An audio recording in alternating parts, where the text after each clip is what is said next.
because I want to call your attention to one other vitamin called vitamin B12. Now, vitamin B12 is found in a multivitamin, but it turns out, and recent studies have shown, that it actually has a very powerful ability to fight off Alzheimer's disease.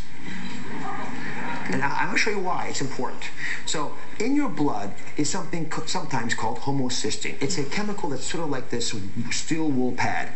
And your blood vessel is very delicate, very thin lining on it. So take out that steel wool pad, go ahead and scrape it up. Be aggressive with it. Yes. And this is like homocysteine.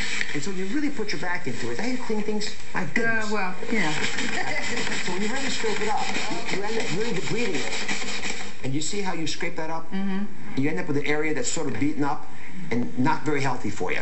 When you've lost that thin lining, what ends up happening is the brain starts to suffer. And a few things happen. The homocysteine that's in the body is like this pad. Mm-hmm. When you actually take vitamin B12, will begin to denature and fall apart.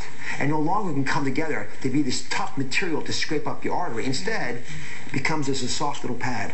Mm-hmm. And once it's like this, then, even if I rub it hard, go ahead and rub that. You can't do too much damage with it.